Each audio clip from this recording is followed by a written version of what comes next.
Welcome to the Spunky Spirit Podcast. I'm your host, psychic medium Carrie Muggs. This is where we learn all things spirit, everything from spiritual gifts, awakenings, ghosts, aliens, and starseeds. Nothing is untouchable, but always fun and spunky.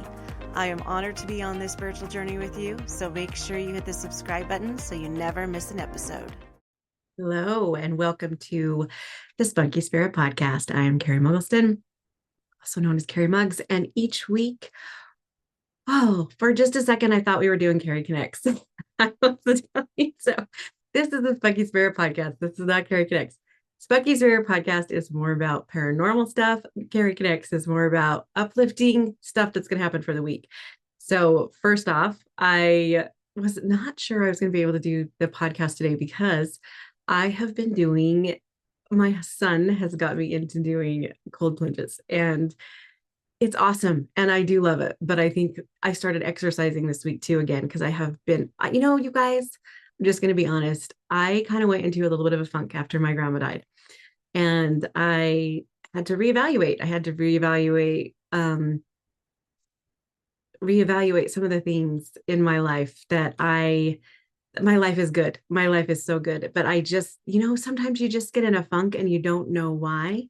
And so I decided that I started going to counseling just because I do these readings all the time. I do 3 readings a day and they're awesome. And I'm so grateful for my gift and I love doing them. But sometimes you deal with grief and sadness because these people miss their loved ones. And so anyways, I started really, really practicing what I preach and I started taking care of myself. So I started doing counseling. I started walking again because I kind of stopped walking after my grandma passed. I don't know why. I just started kind of being in a funk and I would just get up and be sad. And then I taught some classes too that kind of took a lot of my energy. But so now I'm kind of coming back to me and feeling good again. And I am doing these cold plunges and exercising at the same time. And so my body was like, okay, so I've done this like every single day this week. And I didn't ease into it. I just did it cold turkey, literally cold turkey, cold plunges. And it wreaked havoc on my body. My body's like, you are tired and you need to stop for a minute. You need to chill out. So that is, that's why we're late today. So today's podcast is going to run a little late, but thank you for being here. And thank you for all that you do. I know that I couldn't be here without you. And I want you to know that I am so grateful for you every single day. This week, we are going to talk about souls, everything's soul related. So we're going to talk about soul families, soul fractures, and soul mates, anything that kind of has to do with our souls. So kind of to get what our soul is our soul is our divinity. Our soul is a part of who we really are. Our soul is, so on earth, we have spirits and our personality, but our soul is like our higher self. Our soul is who we connect to. Our soul is what's connected to the divine. And so we always have the same soul, but sometimes when we come back into, this is how I see it, but you can see it totally differently. So what resonates with you is good, and what doesn't resonate with you is totally fine too. Take what is yours and really meditate on your own thing. But a soul, and we can have different spirits. So let's say my soul is named Emma, and throughout different lifetimes or throughout different times that I've lived different places on earth or anywhere else in different lifetimes, because I do believe that we have different lifetimes or different, like some people call it reincarnation. I just know that I've been, besides this life, I've been in other lives too. And I don't know if you really want to call them past lives or whatever, but I know that I've existed in other places. And I feel like those other places and those things, they never cease to exist. So there will always be a spirit, part of my spirit that's always exists, that's named Carrie. That is always but I feel like Carrie is part of my soul, which is Emma. And other parts of me that have lived is part of my soul. My soul is the essence of who I am. And so that's kind of what the soul is. And it is a little different than spirits, but not really, because the spirit is part of the soul, and different parts of our spirit is part of our soul. So it's kind of deep, but it's incredible and it's amazing. And I love it. And so when we talk about different soul things, um, we talk about the deep essence of who we are. And when we are healing and when we are working on the inside of us, we're actually working on not just us on this lifetime, but other lifetimes and genealogy things. And that's why soul work is so important. And the first thing I want to talk about is what we talked about last week at the end of the podcast. I was like kind of on a soapbox about soul families because something had happened that weekend, and a lot of my clients were, especially clients that are going through faith crises, they really have a hard time, especially, and I don't want to just say women, but if we're told we're not going to be with our families on the other side, it really can devastate us and it really can hurt us because we're so connected to them and we love them. And if we know that there's a chance that we won't be with them, then we'll do anything we can to be with them on the other side. And there are some belief systems that don't feel that you have to work to be part of a soul family, or you have to jump through certain hoops, or you have to prove certain things and to be part of a soul family. And I, at one time I may have believed that, but I don't anymore, especially with all the readings that I've ever done. And I always want to claim too, this stuff is not boxed up and it's not perfect. And nobody really knows the answer. Nobody does. I don't. Nobody on earth really knows the answer. Nobody's gone to heaven and said, this is how it is and comes back. And even if they did, sometimes they can interpret it differently than what we do. So take what is yours and just take what resonates with you. So from what and so that also gives me the claim that I can change my mind at any time. If something happens or I have an experience that leads me to believe differently, 10 years from now, I might change my mind about something that I'm talking about now. So just know that can be true. That's happened. Like there's the other beliefs that I've had when I first started my mediumship. I believed, because I was taught, that you shouldn't have a reading until 6 months after your loved one passed. I now know that that's not true for me. That's not, and I think that the mediums that I learned that from were taught that. And I think that the reason why is because the sitter is in grief. And it's harder to connect if that sitter's holding grief. But honestly, the spirits can connect immediately. They can connect immediately. So from what I've experienced, and there's other mediums out there that don't think that bad stuff can happen in the spirit realm. And they think it's all rainbows and roses. And I've experienced otherwise. So I teach otherwise. If I tell you something that I've learned, I'll tell you where I learned it from. If I tell you something that I've had experienced, I'll tell you that I experienced it. So soul families, I know from experience of readings that they come back and they tell us all the time, we are part of the same soul family. We are going to be together again. We are going to be together forever, not just like for a couple days. I feel like I don't know how reincarnation works in that, but I feel like there's a group of our loved ones that we have these adventures with. We have these different lifetimes and we adventure with our spirits, our soul family.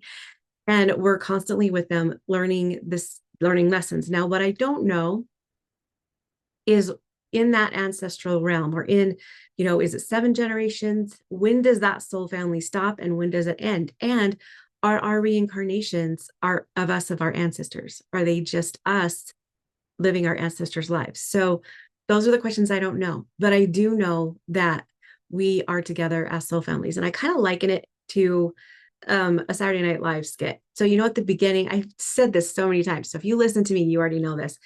At the beginning, you kind of get together and you're like, okay, you do a table sit and you're like, this is how it's going to go down. This is what we're going to do.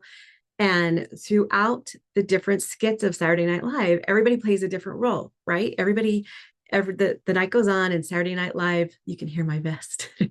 And everybody plays a different role, different characters. And then they come together at the end and they all love each other. And they're like, that was a great show. That's kind of what we're doing. I just don't know. That's what I feel like. That's what's been interpreted to me. And so those people that we connect with here on earth, we are with them throughout eternity, throughout our lifetimes, throughout all the times. And so it's not like it's just we're going to be there. I mean, I know some people think that we're going to be together and then there's going to be a judgment day and it's going to be all you guys, all I ever see is unconditional love. All I ever see is love. We're all one and we're all together. And I don't see it as in different shifts. I don't see it as being separated. And I see us as all, I mean, we all will be at different frequencies. Some will be a higher frequency than others. And it's not a, it's not a good thing or a bad thing. It's just like 12th grade or ninth grade. It's like sometimes some of us are in ninth grade spiritually and some of us are in 10th grade. We're all going to get to 12th grade and we're all going to graduate, but it's not like it's a seniority thing. It's like no one is beneath us and no one is below us. And we're all there to cheer each other on. And I know this is like so simple and la di da da da and rainbow and roses, but you know, it's really not, because some of the things that we learn while we're here can be so traumatic, but our soul family helps us with that. And on this side and the other side. So don't worry too much about being with your family again, because I promise you, in the last time I said I'm 99.9% sure. And the only reason I say that is because there's no 100% guarantee with the paranormal world or the spirit world, but I can 100% bet my life that you are going to be with your family again. You will. And so I just noticed my Pokemon cards in the back.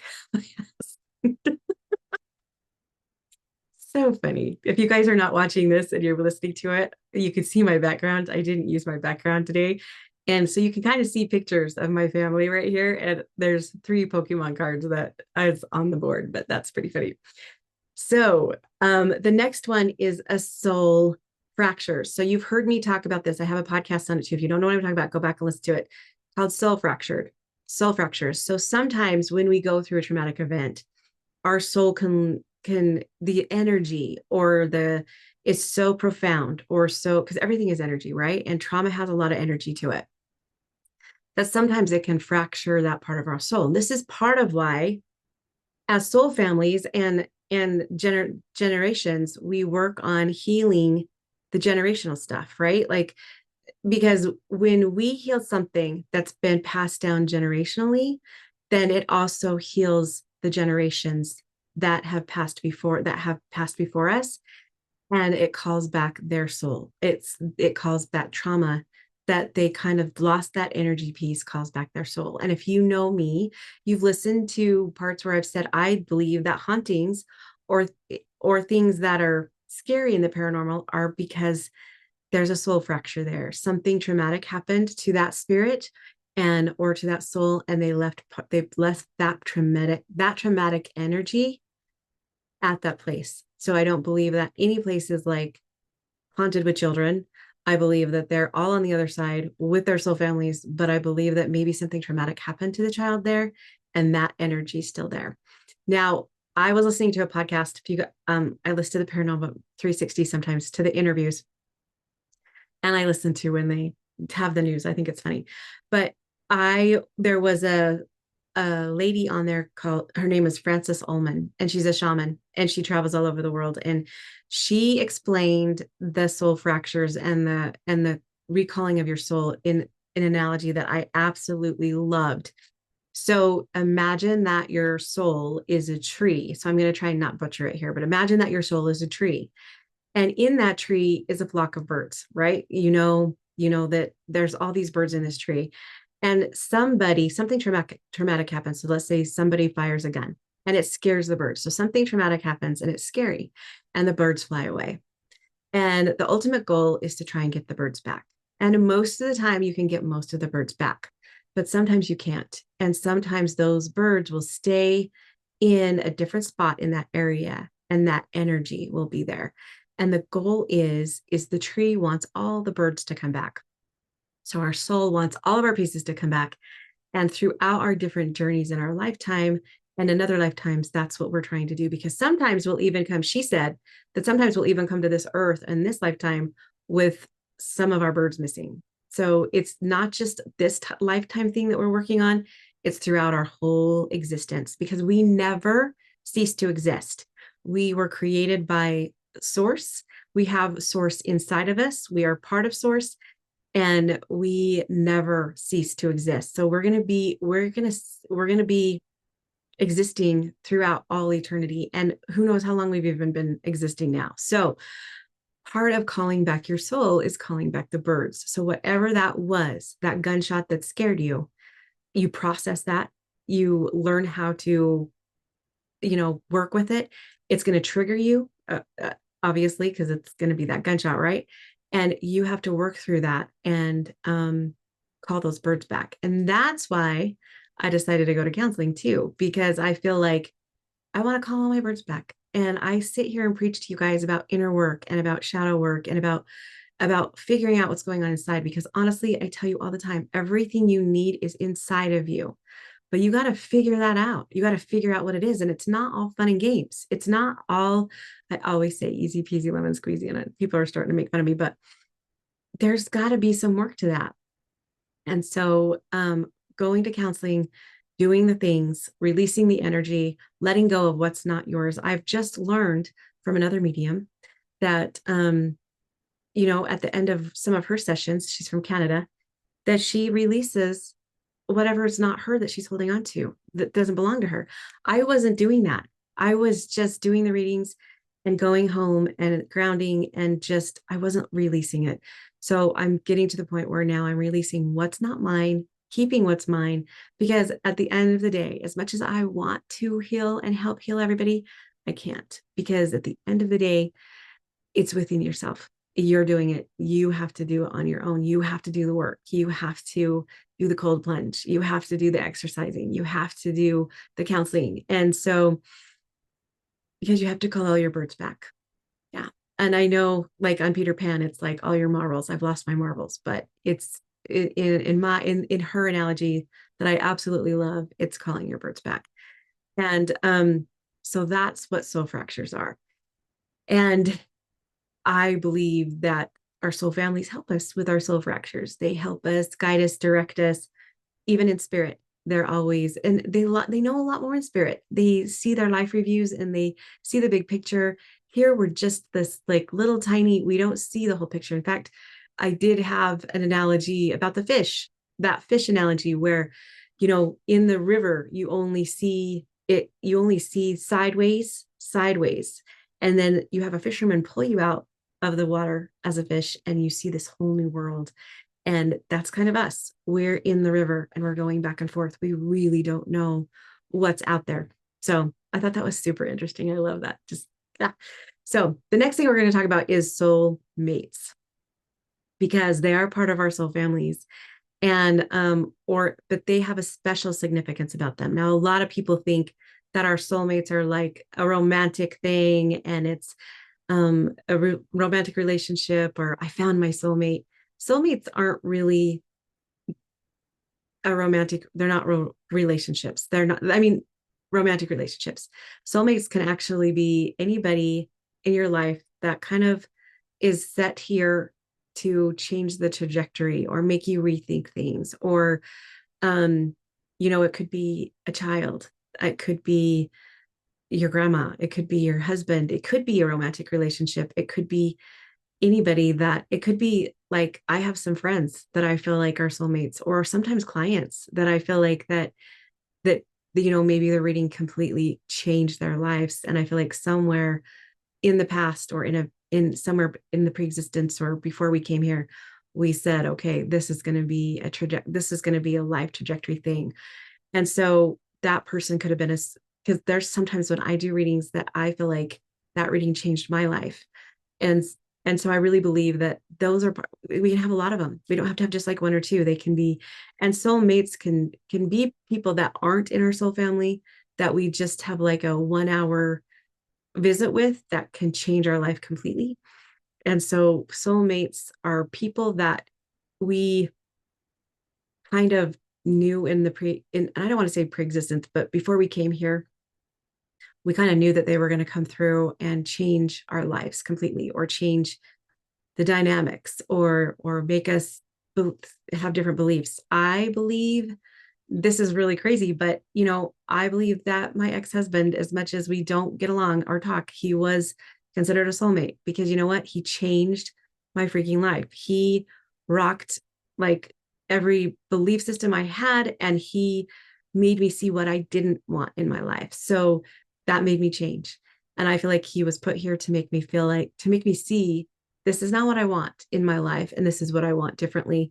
So just because it was a bad experience doesn't mean, I mean, soulmates aren't always just like great. Soulmates can be somebody that comes in your life and completely changes it, turns it upside down, and you think it's a bad thing, but in reality, you don't really know what's behind it because maybe before you came here it was kind of the what you guys maybe decided. And it reminds me of that one story I always heard about, how God was handing out different trials in people's lives, and there was one little spirit that was like, I want to have this trial, and nobody wanted to give her that trial on earth because it was such a harsh trial. And her best friend stood up and said, I will give you that trial, but you have to promise not to hate me. So and that's kind of extreme, but at the same time, is it like we don't really know how we know these people, and we don't really know their spirits. We know their personalities, and their personalities are formed because of things that they were taught on earth or things that they've gone through, traumas that they've gone through. But deep down, we don't really know people's spirits unless we really look. And so I really feel like everybody plays a part, right? Everybody plays a part in this. And I think that that's why people call it our own show, or our own, we create our own life because we are playing this part. And a lot of times you'll be the main character, and a lot of times you'll be the supporting character, and a lot of times you'll be, a back, one of those fill-in people. And but at the end of the day, it all connects to everybody. We're all connected. And so our souls are very strong and also can be very fragile. And we just need to remember that we're all here to help each other. And I think that that's been kind of hard, especially this week with things that are going on in the world. Some of the images that you see and some of the way that people are treated. It's hard. It's hard to know that humanity is like that sometimes. And but again, I think I hope one day that stuff will all be answered in a way that we can all comprehend it, because here it's just not understandable at all. So I hope that's the only thing I could think of souls, soul families, soul fractures, soul mates, soul, their spirit guides. But I think we've already talked about that before.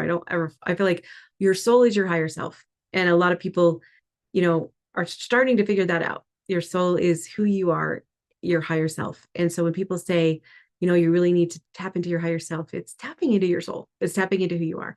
And you really need to dig deep and say, what does my soul want? Not just this spirit that's on earth right now, that's Carrie. What does my deep, deep soul want? And why am I here? And what is my purpose? And you might not get the answer right now, but I feel like you will eventually. And I don't feel like everybody will ever get the answer, because I feel like everybody has different purposes. It just depends on the era of your life or the time of your life. Like, I feel like your purpose when you're 5 is completely different than when you're 50.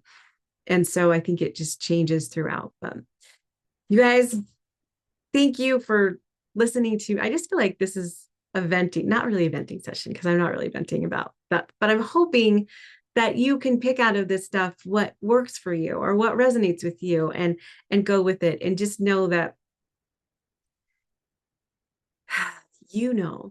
your spirit knows truth. And so take what works for you and hold on to that. I once had a very, very wise boss who said, I read different things and I get different material, but I always take the diamonds or the pearls out of each thing, and I make a necklace out of it. And that's what I create my beliefs on. And so don't follow anybody else's. Don't let people tell you what to believe. Believe what fits right with you. Believe what feels truth to you. What your truth is may be different than other people's, but dig deep and really ask yourself, what is it that your soul really is called to? And what is it that you really believe? So I love you guys so much. And I'm so grateful that you're here. And I'm so grateful that you love the videos, even though I just sit here and talk. You can see my Pokemon cards in the back. So funny. My husband loves Pokemon. So I love you guys, and I will see you next week.